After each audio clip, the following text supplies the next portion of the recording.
오늘 말씀은 자유는 하나님의 선물이다. 제가 오늘 말씀드립니다. 이번 주 수요일은 6.25가 발발한 지 75년이 되는 해입니다.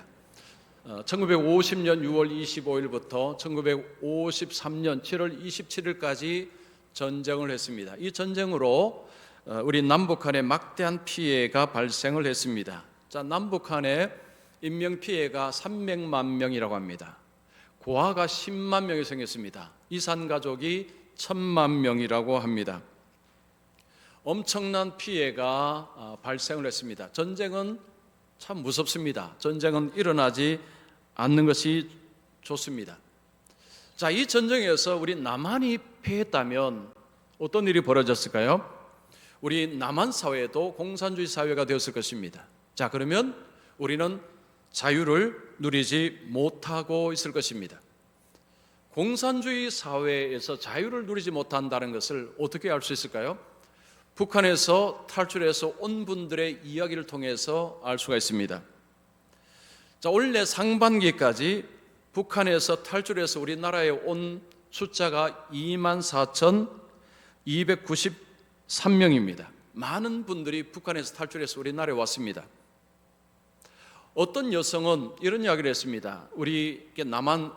우리나라에 오니까 뭐가 좋은 거 하니 텔레비전을, 드라마를 마음대로 볼 수 있어서 너무 좋다고 했습니다.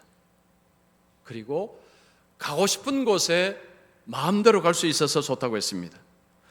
또 그리고 커피나 아이스크림을 원하는 때에 원하는 만큼 먹을 수 있어서 좋다라고 했습니다. 자, 우리나라에 와서 이런 것들을 마음껏 할 수 있게 된 이유가 무엇입니까? 우리나라는 자유가 있기 때문입니다. 자유가 있기 때문에 마음껏 할 수가 있습니다. 여러분, 우리가 누리는 자유는 공짜가 아닙니다. 많은 사람들의 희생과 피 흘림을 통해서 주어진 것입니다. 많은 분들의 섬김과 희생과 수고가 없다면 우리에게 이런 자유는 주어지지 않았을 것입니다. 우리는 자유를 누리면 이걸 당연하게 생각합니다. 그냥 당연히 가지는 것이라 생각합니다. 그런데 사실은 그것이 아닙니다. 많은 분들의 희생과 섬김을 통해서 자유가 온 것입니다. 자유는 공짜가 아닌 것입니다. 자, 6.25 전쟁 75년을 맞이하면서 자유에 관해서 좀 생각을 해보고자 합니다. 자유, 참 좋은 것입니다. 그런데 자유도 여러 종류가 있습니다. 근데 우리에게 진짜 필요한 자유가 뭘까요? 자, 여러분은 어떤 자유가 진짜 중요하다고 여기십니까? 자, 성경은 하나님이 우리에게 진짜 자유를 준다고 말씀합니다. 자, 오늘 36절 보시면 아들이 너희를 자유롭게 하면 너희가 참으로 자유로우리라. 아들, 하나님 예수 그리스도께서 우리에게 자유를 주신다, 선물로 주신다라고 말씀합니다. 이 자유는 뭘까요? 이 자유가 진짜 백입니다. 이게 진짜입니다. 이 자유를 우리가 가지는 것이 정말 중요합니다. 자, 오늘 이 자유를 좀 말씀을 드리겠습니다. 첫 번째입니다. 세상에 태어난 모든 인간은 죄에 묶여 있다. 예수님께서 어느 날 유대인들과 대화를 하십니다. 유대인들에게 너희를 자유롭게 하리라 라는 말씀을 하십니다. 이 말을 들을 때 유대인들은 반발을 합니다.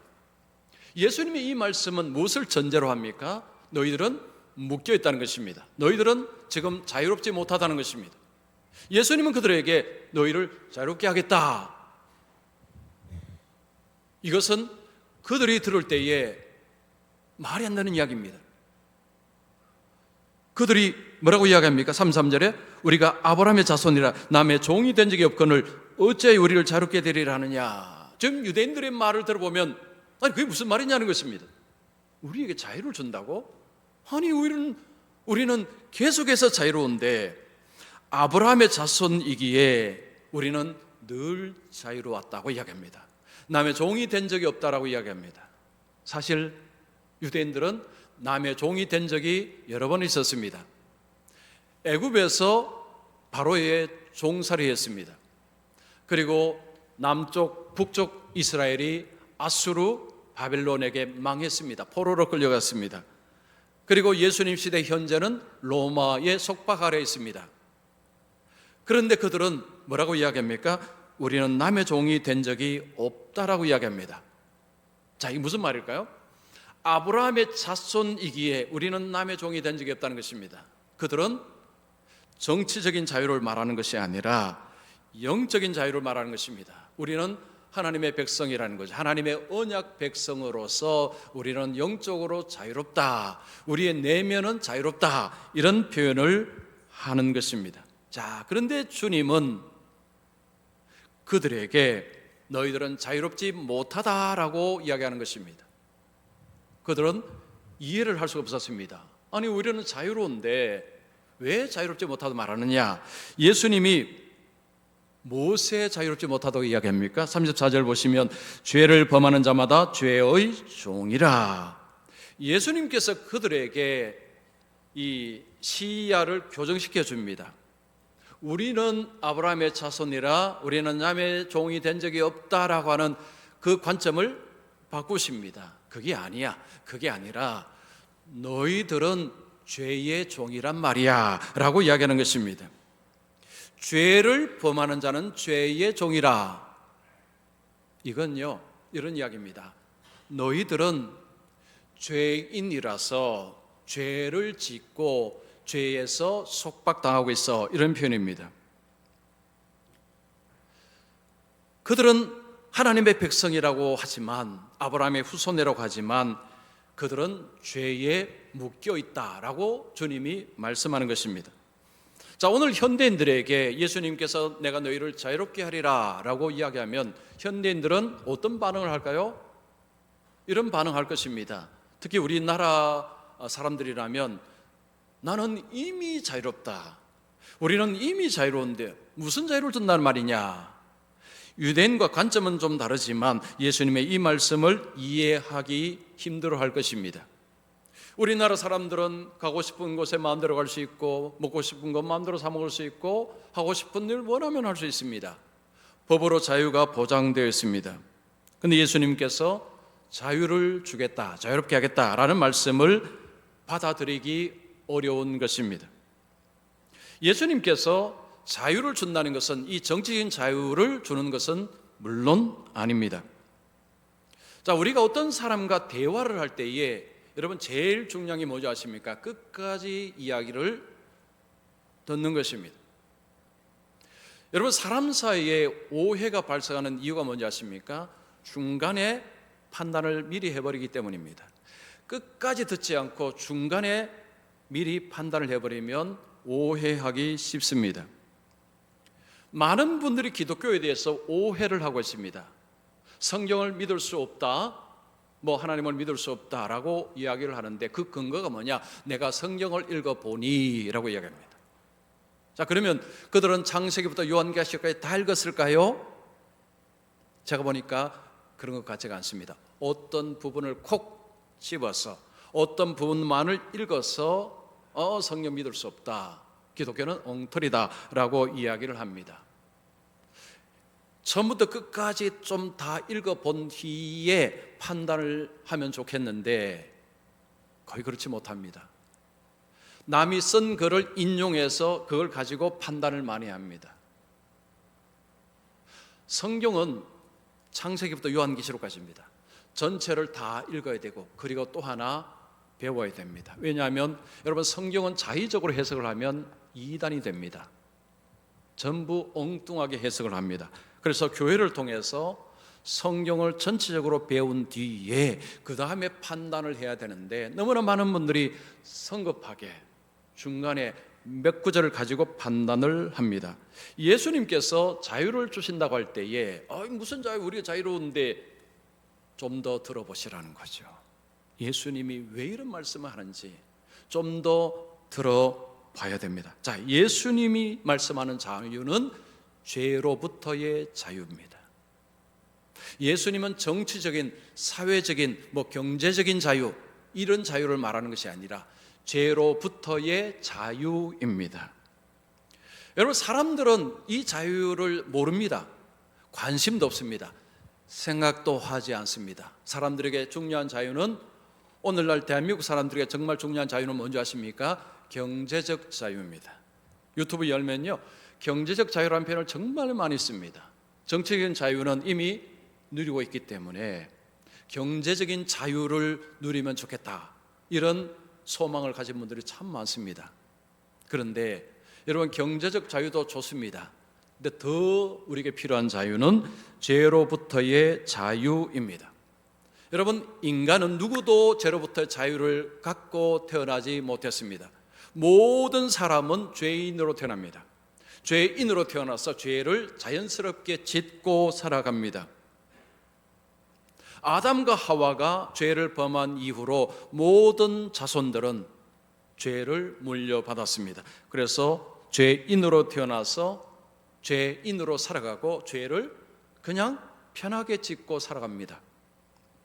여러분이 만약에 아파서 집에 누워 계시는데 여러분 친구가 와서는 이런 말 합니다. 야, 방이 너무 지저분하다. 좀 방 청소도 좀 하고 좀 운동도 좀 해. 라고 하면 여러분은 그 친구에게 어떻게 하시겠습니까? 좀 순화된 표현으로 야, 나가 줄래? 할 것입니다. 지금 아파서 힘든데 어떻게 청소하란 말입니까? 뭐 운동을 어떻게 하란 말입니까? 상황하고 안 맞다는 이야기입니다. 죄인으로 태어난 사람에게 죄를 짓지 말라, 말이 안 되는 것입니다. 죄를 짓는 것이 말이 되는 것입니다. 여러분, 인생의 고통과 문제와 아픔의 주범이 뭡니까? 죄입니다. 죄로 인해서 세상에 온갖 고통이 다 들어왔습니다. 내가 인생을 다시 산다면 이라는 책, 제가 몇 번 소개한 적이 있는데요. 여러분, 이 책에 나온 글을 한번 이걸 들어보십시오.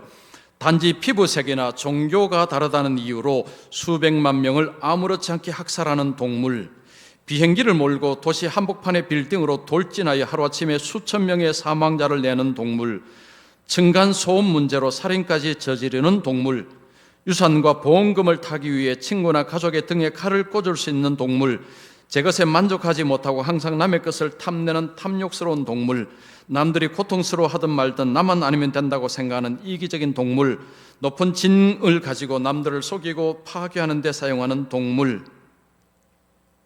무슨 동물입니까? 사람입니다. 사람. 자, 이 책의 저자가 정신과 전문인데요, 이 책에 이런 표현이 있습니다. 세상에서 가장 무서운 것은 바로 땡땡이다, 사람이다. 여러분, 세상에서 살아갈 때, 어두운 길을 걸어갈 때 무서운 게 뭡니까? 사람입니다. 사람이 무섭습니다. 우리의 삶을 고통스럽게 하고 우리의 삶을 비참하게 만들고 우리의 삶을 힘들게 말하는 것이, 그 만들게 하는 것이 전부 죄인데, 죄를 누가 짓습니까? 죄인이 짓습니다. 그 죄인은 누굽니까? 사람들입니다. 여러분, 죄를 짓지 않고 사는 사람은 한 명도 없습니다. 예수님만 빼고입니다. 모든 사람은 죄를 너무너무 편하게 쉽게 잘 짓고 살아갑니다. 우리가 살면서 수많은 인생의 문제를 만납니다. 여러분, 문제를 만나면 원인을 파악하는 것이 중요합니다. 원인을 찾지 못하면 문제를 풀 수 없습니다. 여러분이 배가 아파서 병원에 갔습니다. 의사가 무좀약을 여러 배에 딱 발라주면서 이제 괜찮아질 것입니다 라고 합니다. 자, 여러분 어떻게 하시겠습니까? 순화된 표현으로 내가 이 병원 다시 오지 않겠습니다 하고 나가실 것입니다. 그 병원은 갈 이유가 없습니다. 자, 오늘날 세상의 문제를 진단할 때에 쓰는 공통된 단어가 있습니다. 진화입니다. 진화. 자, 어떤 문제, 어떤 것을 진단할 때요, 이런 식으로 이야기합니다. 수만 년 동안 인간이 진화하는 가운데서 이런 생긴 부산물, 아니면 부작용, 뭐 이런 식으로 표현을 합니다. 뭔가를 설명할 때에 수만 년 동안 인간이 진화하는 가운데서 생긴 현상으로 오늘날 현대인들이 이것을 가지고 있습니다 라는 표현을 너무 많이 씁니다. 여러분, 제가 책을 읽을 때마다 이런 표현을 너무너무 자주 발견합니다. 이런 식입니다. 어떤 사람이 그렇게 표현을 쓰면요, 이 사람이 그것 받아 적고 이 사람이 그거 인용하고 저 사람이 인용하고 거의 흡사합니다. 왜 그렇게 표현을 쓸까요? 모르기 때문입니다. 원인을 모른다는 거죠. 그러니 그거 그냥 갖다 붙이는 거예요. 그냥 인용해 버릴 뿐입니다. 여러분, 성경은 그렇게 말하지 않습니다. 그 주범은 죄라고 이야기합니다. 그 죄는 누가 지었느냐? 죄인이 지은 것입니다. 그러면 그 죄인은 그 죄를 짓기 너무 힘들어서 지었느냐? 아닙니다. 너무너무 자연스럽게 죄를 지었습니다. 그 죄로 인해서 자신도 불행하고 자신도 아파하고 다른 사람도 불행하게 만들고, 이게 세상의 모습이라고 이야기합니다.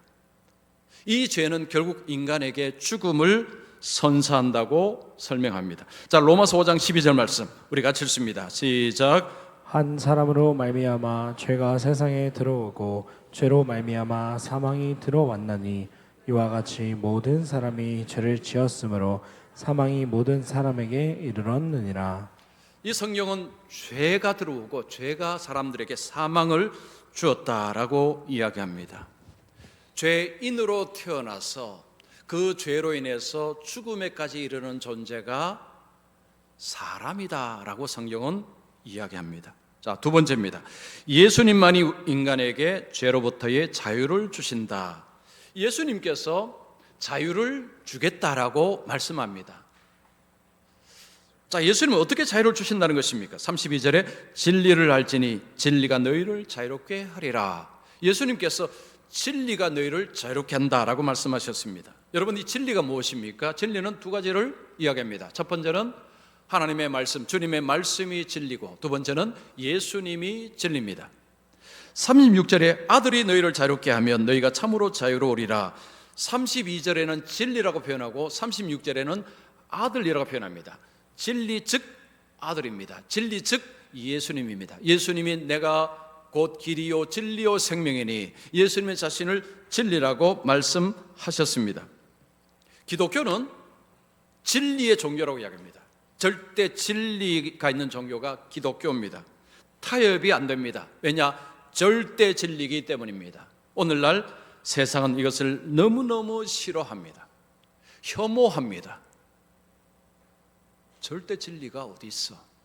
전부 상대 진리입니다. 상반되는 두 가지를 이야기할 때도 이것도 옳고 저것도 옳고라고 이야기합니다. 그러면 옳고 그름을 분별하는 기준은 무엇입니까? 자기 생각입니다. 자기 느낌입니다. 오늘날 현대는 내가 옳으면 옳은 것이고 내가 아니면 아닌 것입니다. 절대 진리라는 것은 없는 것입니다. 전부 상대 진리입니다. 상대적으로 봐야 된다는 거죠. 절대적인 것은 없다는 것입니다. 지금의 시대는 과학주의 시대입니다. 이 과학주의 시대에 절대 진리는 없다는 것이 세상의 이야기입니다. 그러면 왜 사람들은 절대 진리, 진리를 왜 그렇게 싫어할까요? 이유가 있습니다. 그 진리가 자신을 판단하기 때문입니다. 너는 잘못되었어, 너는 나빠, 너는 틀려서라고 자신을 판단하기 때문입니다. 너는 죄를 지었어, 그래서 하나님의 심판을 받을 것이다 라는 그 말이 싫은 것입니다. 내가 하고 싶은 대로 사는 자유는 내게 있는 것이지 왜 나에게 잘못되었다, 틀렸다라고 말하느냐, 그런 권리를 누가 주었느냐라고 이야기합니다. 그래서 진리를 좋아하지 않습니다. 여러분, 기독교는요 진리의 종교입니다. 지금까지 하나님의 말씀이 이어져 왔을 때에 사람들이 진리를 타협을 했지 진리 그 자체는 타협의 대상이 아니었습니다. 즉 인생에 대해서 바르게 진단하고 원인을 바르게 이야기합니다. 사람이 좋아하든 싫어하든 그것은 개인이 받아들이느냐 마느냐는 것이고 진리는 여전히 진리입니다. 하나님의 말씀은 여전히 하나님의 말씀입니다. 왜 우리는 예수님을 절대 진리라고 이야기할까요? 죄가 없기 때문입니다. 여러분 46절에 보시면 너희 중에 누가 나를 죄로 책 잡겠느냐? 예수님께서 사람들에게 누가 나보고 너 이런 죄를 지었지 저런 죄를 지었지 라고 말할 수 있겠느냐라는 것입니다. 여러분 세상에서 어떤 사람이 이런 이야기를 할 수 있겠습니까? 아무도 못합니다. 여러분 만약에 제가 여러분들에게 제가 죄 지은 거 있으면 갖고 와보세요 라고 말했다면 저는 이미 정신이 나간 사람입니다. 남이 규정하지 않아도요 자기가 압니다. 내가 얼마나 더럽고 추하고 죄인인지 자기가 압니다. 그런데 다른 사람에게 내가 죄가 있으면 이야기해 보십시오. 나는 죄가 없습니다 라고 할 사람 세상에 한 명도 없습니다. 그런데 예수님은 그렇게 하셨습니다. 내가 죄가 있다면 말해보라고 이야기합니다. 자, 그러면 어떤 사람이 그러죠? 예수님이 정신이 나가셨나? 예수님이 정신이 나가지 않고는 어떻게 이런 말을 할 수 있느냐? 수많은 심리학자들이, 정신 분석학자들이 예수님의 정신을 분석했습니다. 제가 한두 번 말씀드린 적이 있는데요, 그분들이 내린 결론일 겁니다. 그분들은 기독교인이 아닙니다. 예수님이 가장 정신이 똑바르다, 가장 정신이 딱 바로 서 있다는 이야기입니다. 예수님 외에는요 전부가 굽어 있습니다. 다 굽어 있습니다. 예수님만, 그래서 우리는 예수님을 진리라고 하는 것입니다. 예수님께서 나는 죄가 없다 당당하게 말씀하셨고, 예수님의 제자들이 예수님께는 죄가 없다라고 그들의 입으로 이야기했습니다. 예수님과 함께 살면서 그들은 예수님께 죄가 없다는 것을 그들은 확인한 것입니다. 2013년에 크리스천 투데이에서 나의 만신창이 개종기라는 제목의 글이 실렸습니다. 이 글은 미국의 어떤 대학교 교수인 어떤 여성, 레즈비언인 교수가 자신이 어떻게 예수를 믿게 되었는가를 과정을 쓴 글입니다. 자, 이 여성이 예수를 믿기 전에 레즈비언이었고 그리고 대학교 교수였습니다. 이 여성은 예수라는 이름이 목에 가시였다고 합니다. 여러분, 목에 가시 얼마나 불편합니까? 목에 생선가시 걸렸으면 와, 이거 정말 불편합니다. 이 여교수에게 예수가 목에 가시 같은 존재였다고 하면 너무 불편했다는 거죠. 그리고 예수 믿는 사람들의 너무 어리석고 무의미하고 위협적이라고 느꼈습니다. 본인은 동성연애를 하고 있지만 동성연애를 통해서 삶을 너무 풍성하게 누리고 있다고 생각을 했습니다.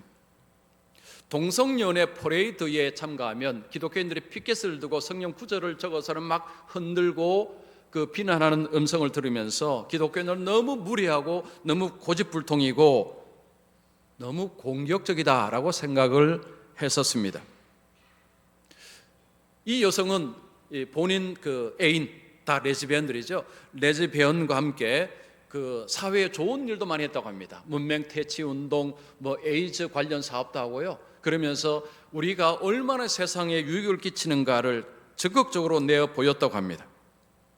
자, 그런 가운데서 기독교인들의 계속되는 그런 공격을 듣고 참지 못해서 이 여성이 신문에 기독교를 공격하는 글을 실었습니다.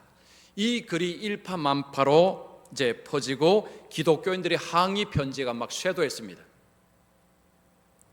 어느 날 한 통의 편지가 왔습니다. 자기 집에서 멀지 않은 곳에 교회를 담임하는 어떤 목사로부터 편지가 왔습니다. 그 목사 이름은 켄 스미스였습니다. 자, 이 목사님은 이 여성에게 편지를 보내어서 이렇게 물었습니다. 당신이 옳다고 하는 사실의 근거가 무엇입니까? 당신이 옳다고 말하는 것의 근거가 무엇입니까? 이걸 물었습니다. 이 글을 읽고서는 그냥 박스통에 버렸다고 합니다. 그런데 그 말이 계속 생각이 나서 그 편지를 다시 열어보았습니다. 그러면서 생각을 했다고 합니다. 내가 주장하는 것, 내가 기독교를 공격하고 하는 이런 근거가 뭔가라고 보니까 자기도 잘 모르겠다라는 것입니다. 그래서 이 목사님과 만났습니다. 그 목사님은 뭐 동성연애를 비난하거나 조롱하거나 하지는 않았지만 아주 기품 있게 이 여성을 만났습니다. 그 목사님을 만난 후에 이 여성이 한 것은 성경을 읽기 시작했습니다. 성경을 읽으면서 믿으려고 믿었느냐? 그렇지 않습니다. 성경을 읽으면서 죽음이 올 때까지 저항을 하고자 했다고 합니다. 이거 성경은 틀렸어, 이 성경은 맞지 않아, 그런 생각으로 계속 저항을 하면서 성경을 읽었습니다. 여러분, 성경은요 자체로서 권위가 있습니다. 왜 우리가 성경을 읽어야 되는 줄 아십니까? 성경 자체가 권위가 있기 때문입니다. 성경을 그래서 읽어야 됩니다. 이 성경이 그녀의 가슴으로 밀고 들어왔습니다. 이 여성은 성경을 거부하고 저항을 했습니다. 누가 이길까요? 성경이 이깁니다. 하나님이 이깁니다. 어느 주일날 아침에 이 여성은 그 목사님 교회로 찾아갑니다. 말씀을 들으면서 마음속에 이렇게 생각했다고 합니다. 내가 오늘 이해가 되면 내가 순종하겠다 그랬는데 목사님의 말씀이 반대로 이야기했다고 합니다. 여러분이 순종해야 이해할 수 있습니다. 참 기가 막히죠. 내가 이해를 하면 믿겠다, 이해를 하면 순종하겠다라고 했는데 하나님은 그 목사를 통해서 뭐라고 이야기합니까? 너가 순종해야 이해할 수 있다는 것입니다. 여러분, 이거 뒤바뀌는 면 안 됩니다. 내가 이해를 하면 믿겠다, 못 믿습니다. 순종 먼저 하셔야 됩니다. 그러면 이해가 됩니다. 이 여성이 말씀을 듣고 말씀이 그녀의 마음을 사로잡았습니다.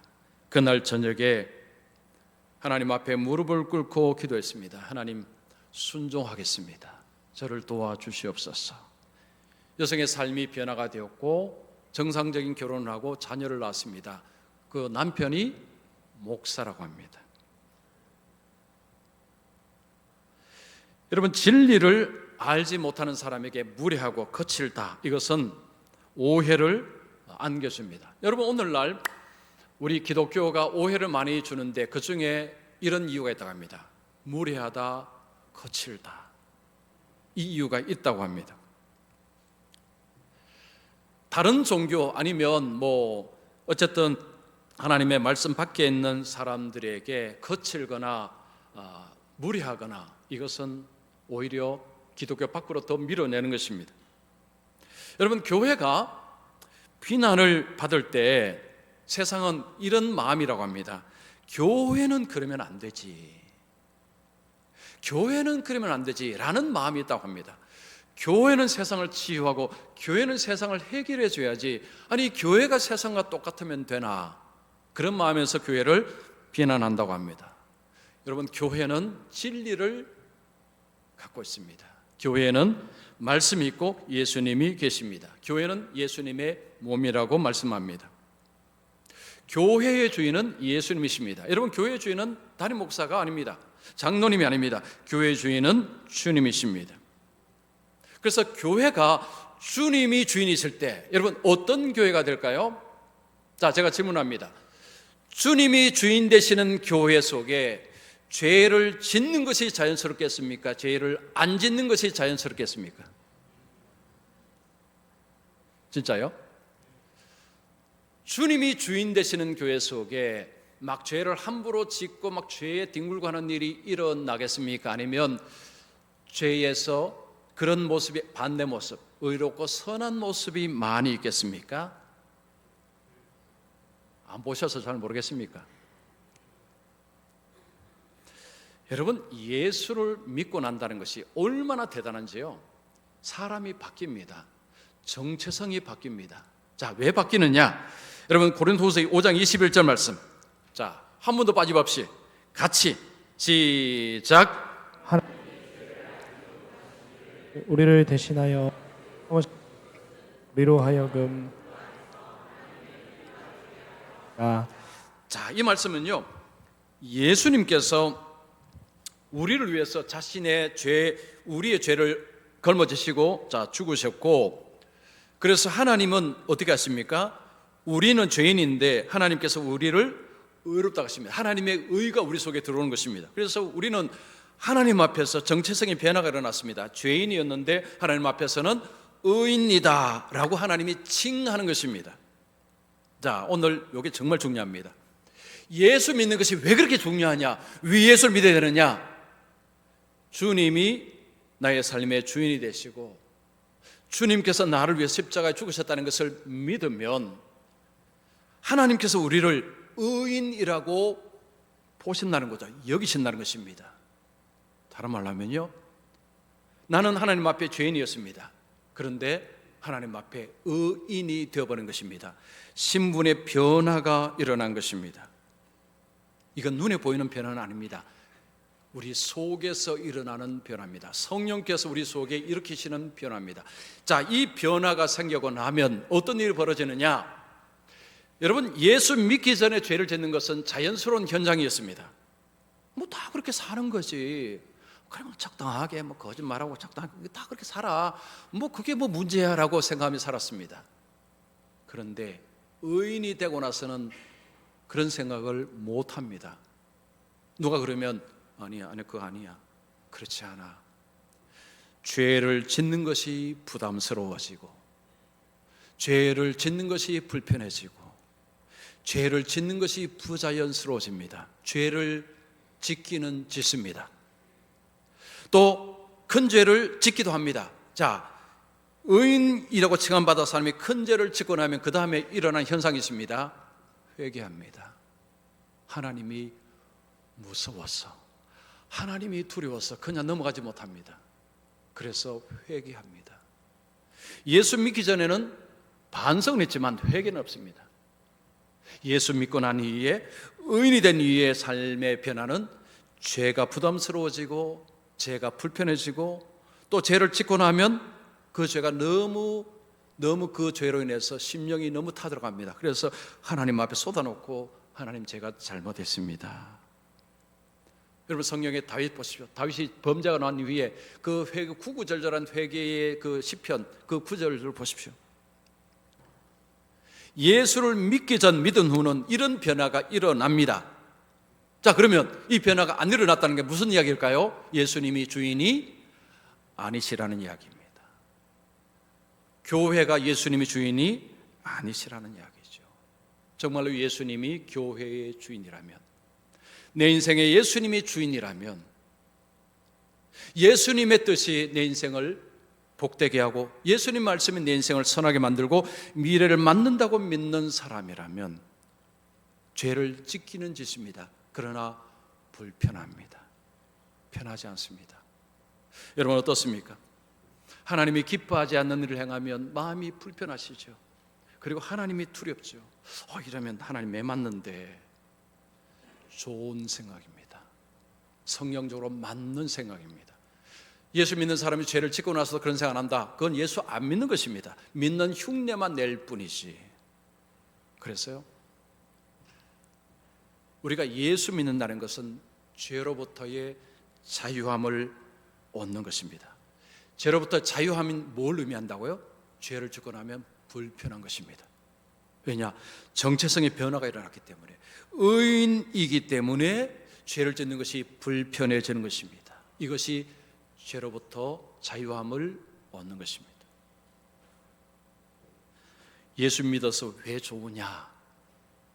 오늘 이게 답입니다. 물론 다른 것도 말할 수 있지만요, 오늘 말씀이 여기에 대한 중요한 답입니다. 여러분, 죄로부터 자유가 있는 그 삶 속에 인생의 풍성함이 있고요, 인생의 미래가 있고 생명력이 있습니다. 죄 속에서는 생명력 다 꺼져갑니다. 자기도 고통스럽고 다른 사람도 고통스럽고 모두를 고통스러워하는 것이 죄라는 것입니다. 그러나 주님 안에는, 진리 안에는 나도 살고 너도 살고 모두가 살 뿐만 아니고 생명력이 있고 충만한 삶이 그 속에 있습니다. 자, 오늘 저는 우리 성도님들께 도전하고 싶습니다. 정치적인 자유도 좋습니다. 경제적인 자유도 좋습니다. 여러분, 그보다 더 좋은 자유는 죄로부터의 자유입니다. 여러분께서 추구하시고 여러분께서 열망하시는 자유는 바로 죄로부터의 자유가 되셔야 됩니다. 이 자유는 여러분이 스스로가 만들어낼 수 없습니다. 주님이 주시는 선물입니다. 그래서 주님을 의지하고 주님을 주인으로 모시고 주님 말씀을 따라서 살아가심으로 죄로부터의 자유함을 누리셔서 풍성하며 미래가 있고 소망 있는 삶을 살아가시기를 축원합니다.